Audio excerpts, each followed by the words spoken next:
আল্লাহ আমার রব, এই রবি আমার সব। দামে দামে তন মনে তারি অনুভব। তোমার দুনিয়াতে আমি যেদিকে তাকাই, অথই নিয়ামতে ডুবে আছি সবাই। পাক পাখালির গানে শুনি তসবি কলরব, তসবি কলরব। আল্লাহ আমার রব, এই রবি আমার সব। আসসালামু আলাইকুম প্রিয় দর্শক, আপনারা যারা দেশে আছেন প্রবাসে, সবাইকে অনেক অনেক প্রীতি ও শুভেচ্ছা। শুরু হলো আপনাদের প্রশ্ন নিয়ে আপনাদের এই প্রিয় অনুষ্ঠান আপনার জিজ্ঞাসা।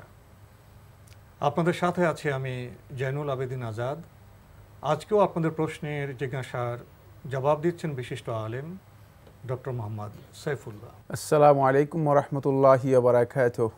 প্রিয় দর্শক, চলুন তাহলে জিজ্ঞাসার জগতে। শুরুতে একটি ইমেল, এটি পাঠিয়েছেন মোহাম্মদ নাহিদ হাসান, কুষ্টিয়া মেহেরপুর থেকে। আপনি লিখেছেন, আমরা জানি যে জুমার দিনের ফজিলত অনেক। প্রথম মসজিদে প্রবেশকারী ব্যক্তি একটি উট কুরবানির সওয়াব পান, কিন্তু মুয়াজ্জিম সাহেব আজান দেওয়ার জন্য তো সবার আগে মসজিদে যান। তবে কি মুয়াজ্জিমই শুধু এই সওয়াব পান, নাকি ওনার পরে কেউ মসজিদে গেলে তিনিও ওই সওয়াব পাবেন? ধন্যবাদ, আপনাকে প্রশ্ন করেছেন, অত্যন্ত গুরুত্বপূর্ণ একটি বিষয়। রাসূলুল্লাহ সাল্লাল্লাহু আলাইহি ওয়াসাল্লাম যে হাদিসের মধ্যে বলেছেন, মূলত এখানে সুনির্দিষ্ট ব্যক্তির কথা বলেননি।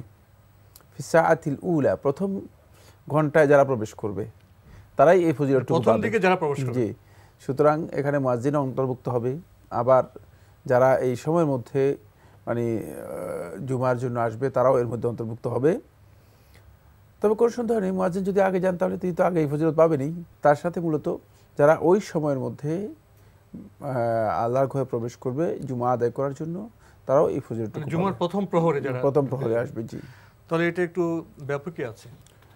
হ্যাঁ, মানে প্রথমেই প্রবেশ করলে সেই পাবে, আর বাকিরা পাবে না, ব্যাপারটা মানে প্রথম আস-সাআতুল উলা, প্রথম ঘন্টার কথা উল্লেখ করা হয়েছে, প্রথম সময়ের কথা উল্লেখ করা হয়েছে। আপনি আরো লিখেছেন, দান করার ভিত্তিতে সওয়াবের কোনো তারতম্য আছে কি? যেমন মসজিদে দান করা, এতিমখানায়, গরিব মিসকিনকে দান করা, বা টাকার পরিমাণের উপর ভিত্তি করে সওয়াবের তারতম্য হয় কি? যেমন কেউ 1 টাকা দান করলো, অন্যজন 500 টাকা দান করলো, সওয়াব সমান হবে কি? জানাবেন।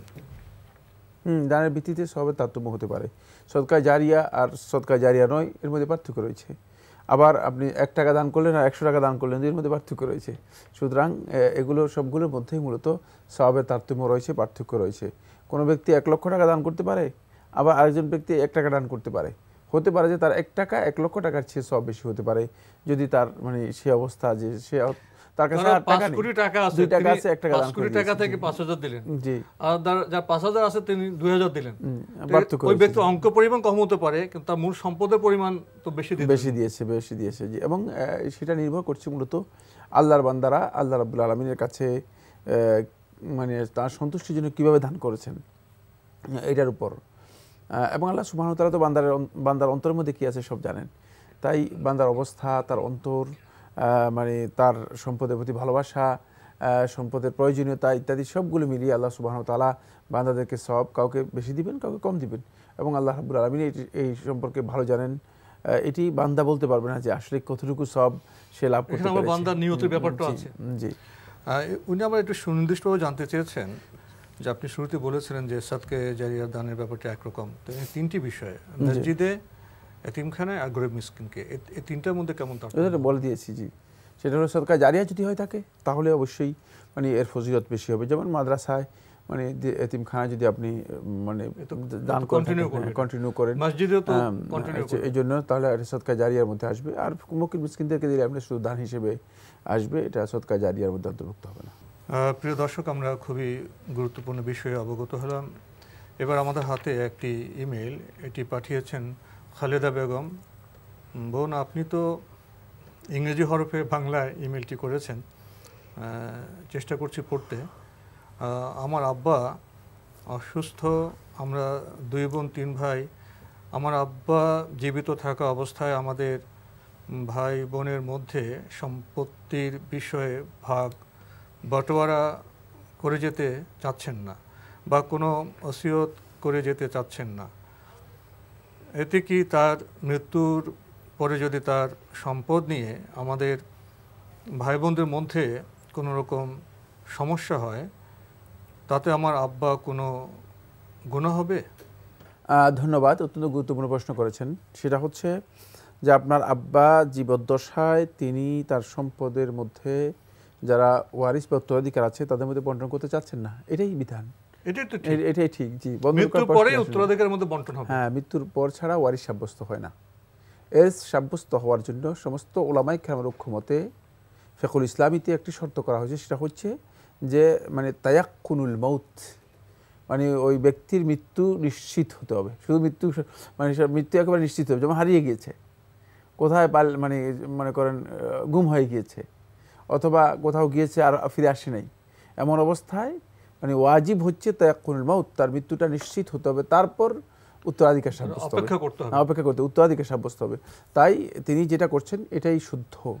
যদি কোনো কারণে আপনারা তার সম্পদ নিয়ে কোনো কারণে এলোমেলো করেন, অথবা এটি নিয়ে আপনারা ঝগড়া বিবাদ করেন, অথবা মানে পরস্পরের মধ্যে বিদ্বেষ তৈরি করে কাউকে কম দেন, কাউকে ঠকান, এর পরিপূর্ণ দায়িত্ব আপনারাই বহন করবেন এবং কিয়ামতের দিন প্রত্যেকটা ব্যক্তি এর জন্য জবাবদিহি করতে হবে। যারা অন্যায় করবেন তারাই বহন করবেন। এজন্য পিতার কোনো কিছু হবে না। না, তিনি যেটা করে যাচ্ছেন বা দিয়ে যাচ্ছেন না, এটা তার জন্য ঠিক আছে, তবেই তার জন্য ওসিয়ত করাটা রাসূলুল্লাহ সাল্লাল্লাহু আলাইহি ওয়াসাল্লামের সুন্নাহ। সুতরাং তিনি যদি প্রয়োজন মনে করেন অথবা এমন কোনো বিষয় থাকে যেটা ওসিয়ত করা দরকার, তাহলে তিনি তার সম্পদ থেকে ওসিয়ত করে যাবেন। এটি সুন্নাহ, রাসূলুল্লাহ সাল্লাল্লাহু আলাইহি ওয়াসাল্লাম সুন্নাহর মাধ্যমে সাব্যস্ত হয়েছে। একসময় এটা ফরজ ছিল, পরবর্তী সময়টাকে রাসূলুল্লাহ সাল্লাল্লাহু আলাইহি ওয়াসাল্লাম সুন্নাহ হিসেবে আখ্যায়িত করেছেন। এবং রাসূলুল্লাহ সাল্লাল্লাহু আলাইহি ওয়াসাল্লাম বলেছেন, তোমাদের মধ্যে কোন ব্যক্তি তার যেন মৃত্যু না হয়, মানে এমন অবস্থায় যে সে তার ওসিয়ত নিজের মানে বালিশের নিচে অথবা নিজের মাথার নিচে লিখে রেখেছে, মানে ওসিয়ত তাকে অবশ্যই মানে করে যেতে হবে। ওসিয়ত করাটা হচ্ছে সুন্নাহ তরিকা, প্রয়োজন বোধে। বোন খালেদা বেগম, আপনি আরও লিখেছেন, আমি আমার আব্বার বড় মেয়ে, আমি চাই না আমার আব্বার মৃত্যুর পরে কোনো কষ্ট হোক। আসলে আমার আব্বার কি সম্পত্তি বিষয়ক কোনো ওসিয়ত করা উচিত, নাকি উনি যেভাবে আছেন সেভাবেই থাকবেন? আমি তো বলে দিয়েছি উত্তর একটাই, জবাব তো হয়ে গেছে, এটা জবাব হয়ে গেছে। আপনি আরও লিখেছেন, আমার ছেলে ওর চয়েজে বিয়ে করেছে, অবশ্য আমার মতামত নিয়েছে, ফার্স্ট আমি রাজি ছিলাম না, যাই হোক এখন ছেলের ওয়াইফ আমার কালচারে মিলতে চাচ্ছে না। ও আজান দেওয়ার আধা ঘন্টা পরে ইফতার করে এবং আধা ঘন্টা পরে নামাজ পড়ে, এটা কি আমাদের কোরআন এবং সুন্নাহ মোতাবেক সঠিক? না, আজান দেওয়ার আধা ঘন্টা পরে ইফতার করবে, এটি কোরআন সুন্নাহ অনুযায়ী সম্পূর্ণ একটি ভ্রষ্ট বিভ্রান্ত বক্তব্য বা আমল, এটি মোটেও শুদ্ধ নয়। কারণ মানে সোম্মাতি মুসিয়া মিরাল্লাইল, আল্লাহ সুবহানাহু ওয়া তাআলা বলেছেন রাত্র পর্যন্ত তোমরা তোমাদের সিয়ামকে পরিপূর্ণ করো। রাত্র দাখিল হওয়ার সাথে সাথেই মানে সিয়াম বিলম্ব করার কোনো সুযোগ নেই, বরং রাসূলুল্লাহ সাল্লাল্লাহু আলাইহি ওয়াসাল্লাম বলেছেন লা ইয়াজালুন নাসু বিখাইর, মানুষ তখন পর্যন্ত কল্যাণের উপর থাকবে মা আজ্জালুল ফিতর, যত দ্রুত তারা ইফতার করবে, সময় হওয়ার সাথে সাথে ইফতার করবে। মানে সুতরাং ইফতারকে কোনো কারণে যদি কেউ ডিলে করে অথবা দেরি করে, তাহলে তিনি গুনাহগার হবেন, তার এই কাজটি শুদ্ধ নয়, বরং এখানে বিভ্রান্তির সম্ভাবনা রয়েছে, তাই এটা তাকে বুঝাতে হবে। যদি তিনি না বুঝেন, তাহলে মানে আপনাদের ইফতার করবেন, তাকে তার পথে ছেড়ে দেবেন, কিন্তু তাকে বোঝানো হচ্ছে আপনাদের দায়িত্ব, কারণ এই কাজটি সুন্নাহ অনুযায়ী মানে শুদ্ধ নয়, সুন্নাহর পরিপন্থী, বরং বেদাত।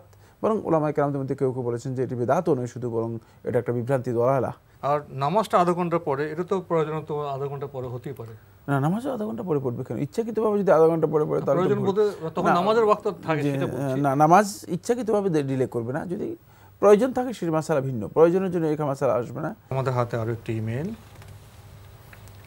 এটি পাঠিয়েছেন নায়রা আহমেদ নায়রা, আপনিও ইংরেজি হরফে বাংলা ইমেলটি পাঠিয়েছেন। লিখেছেন, মহিলাদের 7 জন পুরুষ ছাড়া তাদের ফেস অন্য কোনো পুরুষকে দেখানো হারাম, এই কথাটা কতটুকু সঠিক?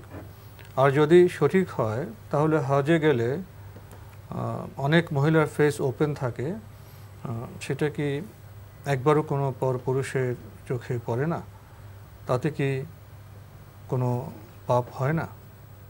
এই মর্মে কোনো হাদিস সাব্যস্ত হয়নি অথবা কোরআনে কারিমে কোথাও উল্লেখ করা হয়নি।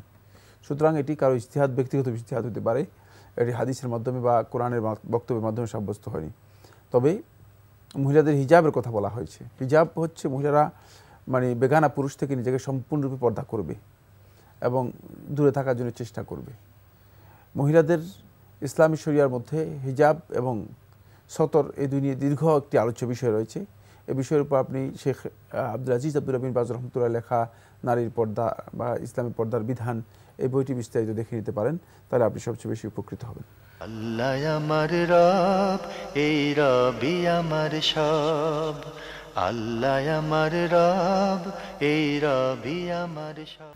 বোন নায়রা আহমেদ, নায়রা, আপনার ইমেল পড়ছিলাম, আপনি আরও লিখেছেন, আমাদের ইসলাম রিলিজিয়ান বাদে আর যে 3টা রিলিজিয়ান আছে তাদের সাথে কি ফ্রেন্ডশিপ করা, তাদের সাথে একসাথে খাওয়া দাওয়া করা কি হারাম?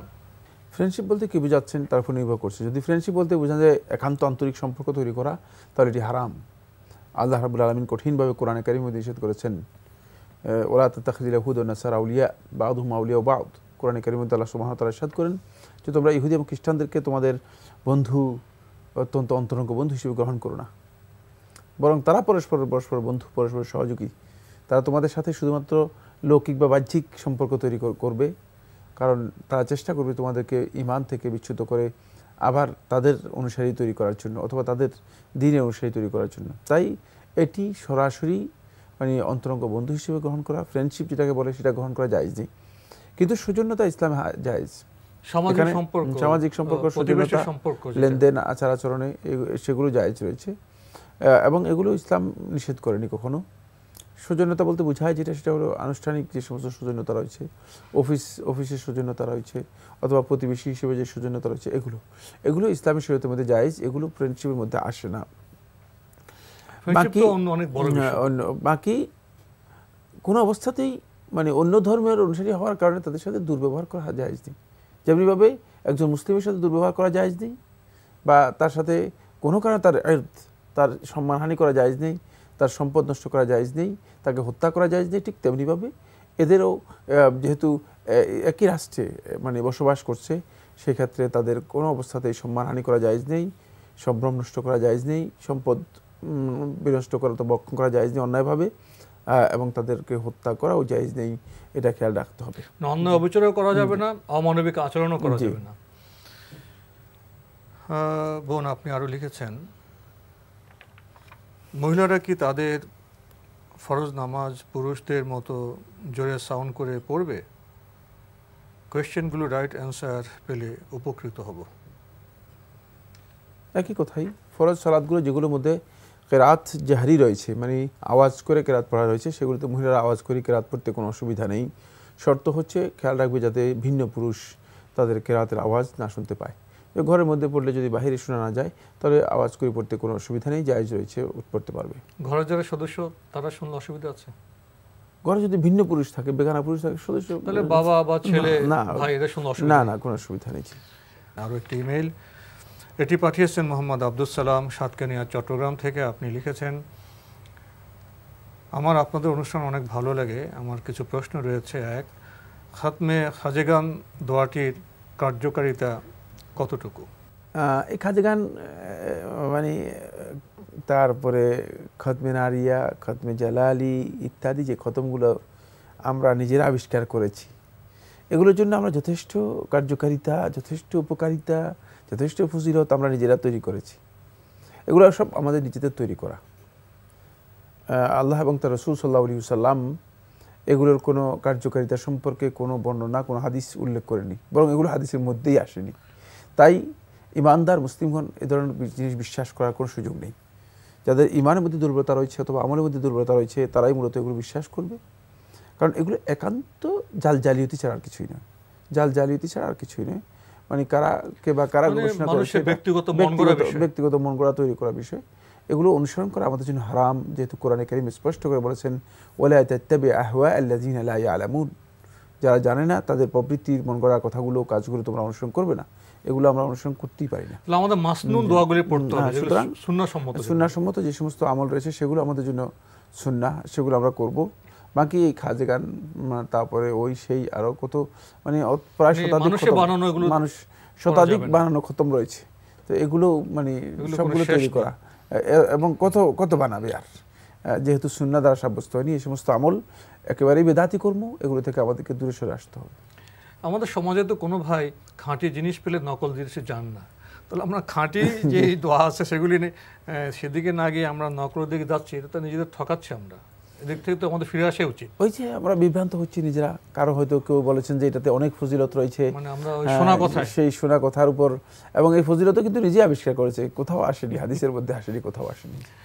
ভাই মোহাম্মদ আব্দুল সালাম আপনি আরও লিখেছেন, কেউ রাসূলের নাম শুনলে কিভাবে রাসূলের উপর সালাম দেবে?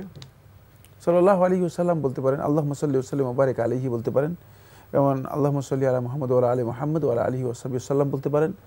আর সহজে সাল্লাল্লাহু আলাইহি ওয়াসাল্লাম বললে হয়ে গেল। জি, সবটাই বলা যায়।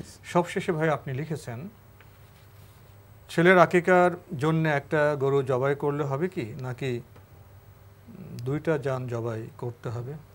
হাদিসের বক্তব্য থেকে বোঝা যাচ্ছে ওয়ানিল গুলামি শায়াতানি মুতাকাফিয়াতান, যদি যুবক ছেলে হয় তাহলে দুইটি মূলত ছাগল জবাই করার কথা বলা হয়েছে, তাই সুন্নাহ হচ্ছে দুটি ছাগল জবাই করা। এখন আপনি যদি মনে করেন যে না একটি জবাই করবেন, সামর্থ্য আছে আপনার, সেক্ষেত্রে আপনার জন্য উত্তম হচ্ছে মানে রাসূল সাল্লাল্লাহু আলাইহি ওয়াসাল্লামের সুন্নাহ অনুসরণ করা, যেহেতু লাকাদ কানা লাকুম ফি রাসূলিল্লাহি উসওয়াতুন হাসানা, আল্লাহ রাসূলের মধ্যে তোমাদের জন্য উত্তম আদর্শ রয়েছে। তিনি যেহেতু বলেছেন দুইটির কথা, তাহলে রাসূলের চেয়ে আমরা বেশি মানে ছাগলের কথা বলা হয়েছে, হ্যাঁ রাসূলের চেয়ে আমরা বেশি জ্ঞানী হওয়ার দরকার নেই। ইসলাম তো এটি আনুগত্যের নাম, এটি অনুসরণের নাম, এটি নিজস্ব ধ্যান ধারণের নাম নয়, নিজস্ব চিন্তা চেতনাকে বাস্তবায়ন করার নাম নয়, খেয়াল রাখতে হবে। বাকি আপনি যদি মনে করেন যে না আমি একটা গরু জবাই করে জাফর দিতে চাই, তাহলে আপনি দুটি ছাগল জবাই করলেন আর একটা গরু জবাই করেন, আপনি অসুবিধা নেই, সেটি আপনি করতে পারেন অতিরিক্ত। হ্যাঁ, আমরা জানলাম। প্রিয় দর্শক, এবার আমাদের হাতে আরও একটি ইমেল, এটি পাঠিয়েছেন হাসান কামরুল, ঢাকা থেকে। আপনি লিখেছেন, সালাতের শেষে সালাম না ফিরে কেউ যদি ইচ্ছে করে বায়ু ছাড়ে বা কথা বলে, এমনকি যে কাজ সালাতের অবস্থায় হারাম সেই কাজ করে ফেলে, তবুও তার সালাত পূর্ণ হয়ে যাবে। হিদায়া আশরাফি হিন্দ ছাপার প্রথম খণ্ড 130 পৃষ্ঠায় উল্লেখ করা হয়েছে। আমি জানতে চাই এই মাসালা কি সহি হাদিস দ্বারা সাব্যস্ত? না, এই মাসালাটি সহি হাদিসের পরিপন্থী, যেহেতু রাসূল হুদা সাল্লাল্লাহু আলাইহি ওয়াসাল্লাম হাদিসের মধ্যে বলেছেন তাহরিমু হাত তাকবীরু ওয়া তাহলিলু হাত তাসলিম, সালাম থেকে সালামের মাধ্যমে মূলত সালাতকে শেষ করতে হবে, এবং সালামটা হচ্ছে ফরজ রক্ষণ। তাই এই মাসআলাটি আলেমদের ইজতিহাদি একটি মাসআলা, আলেমদের মধ্যে একটু ইখতিলাফ রয়েছে, এটাকে বলা হয়ে থাকে খুরুজ বিসুন্নাহি, মানে সালাতের মধ্য থেকে নিজে কোনো কাজ করে, সালাত ভঙ্গকারী কাজ করে বেরিয়ে যাওয়া। কোনো ইবাদত মানে ওই ইবাদত বিনষ্টকারী কাজ করে যদি কেউ বের হয়, তাহলে ইবাদত তো সে পূর্ণ করে নেই। আকল মানে যুক্তি হচ্ছে এটাই যে দলিল আকল হচ্ছে মানে পূর্ণতার প্রান্তে গিয়ে ইনি পূর্ণ করে না, যৌক্তিক মানে দলিল হচ্ছে এটা যে তিনি এই কাজটি আসলে সম্পন্ন করেন নাই, বিনষ্ট করেছেন। সুতরাং এই মাসআলাটি যদিও ইমাম আবু হানিফা রাহমাতুল্লাহ দিকে সম্পর্কিত করা হয় থাকে, আমার বিশ্বাস এই মাসআলাটি ইমাম আবু হানিফা রাহমাতুল্লাহ থেকে সহিহ সনদে আছে বলে আমার জানা নেই। বাকি রাসূলুল্লাহ সাল্লাল্লাহু আলাইহি ওয়াসাল্লাম স্পষ্ট করে দিয়েছেন, সালাত থেকে বের হতে হলে সালাত থেকে বের হওয়ার পদ্ধতি কি? আর তাসলিম, সালামের মাধ্যমে। তাই কোনো ব্যক্তি যদি সালাম বাদ দিয়ে তিনি যদি বাতাস বের করে সালাত থেকে বের হন বা সালাত শেষ করার চেষ্টা করেন, তাহলে তার এই কাজটি সালাত শুদ্ধ হবে না, বা ভিন্ন কথা বলে, তাহলে তার সালাত শুদ্ধ হবে না। একবার আব্বাসী খলিফার কাছে কাফালা শাসি মানে হানাফি মাযহাবের সালাতকে বিতর্কিত করার জন্য, মানে হানাফি মাযহাবের সালাতের একটা ধরন আবিষ্কার করলেন, সেই একটা ড্রামা করলেন। ড্রামার মধ্যে শেষে করলেন এইভাবে যে, এটি মোহাম্মদ আলী আসাইস তার কিতাবের মধ্যে উল্লেখ করেছেন তারিখ তাফসীর ইসলামের মধ্যে, যে এমনভাবে তিনি মানে সালাত শেষ করলেন যে বাতাস ছেড়ে বড় করে আওয়াজ দিয়ে তারপরে সালাত শেষ করলেন। তখন খলিফা বললেন যে যদি মানে এ বক্তব্য মানে যদি হানাফি মাযহাবের না হয়ে থাকে, তাহলে আমি তোমাকে হত্যা করব, কারণ সালাতের মধ্যে এই ধরনের কাজ করে সালাত ত্যাগ করা এটা কোনো অবস্থাতে শুদ্ধ সুন্দর নয়। আসলে কি আদৌ ইমাম রাহমাতুল্লাহ আলাইহি এই ধরনের কথা বলেছেন? আমার মনে হচ্ছে না, তিনি অনেক বড় মুজতাহিদ ছিলেন, অনেক বড় ইমাম ছিলেন, তিনি কথা বলতে পারেন না। আজকে আমাদের এখানে শেষ করতে হচ্ছে। আপনাকে অনেক ধন্যবাদ। আপনাকে অসংখ্য ধন্যবাদ। প্রিয় দর্শক, আমরা জানলাম সালাম ফিরিয়ে আমাদের সালাত শেষ করতে হবে। চিঠি লিখুন, প্রশ্ন পাঠান আমাদের ঠিকানায়। পরিচালক আপনার জিজ্ঞাসা, এনটিভি, বিএসসি ভবন, 7ম তলা, 102 কাজী নজরুল ইসলাম এভিনিউ, কারওয়ান বাজার, ঢাকা 1215। আপনারা ইমেলও করতে পারেন। আমাদের ইমেল অ্যাড্রেস আপনার জিজ্ঞাসা @ntvbd.com। দর্শক, আপনারা সবাই আমাদের এই অনুষ্ঠানে এনটিভি অনলাইনেও দেখতে পারবেন। ভিজিট করুন www.ntvbd.com।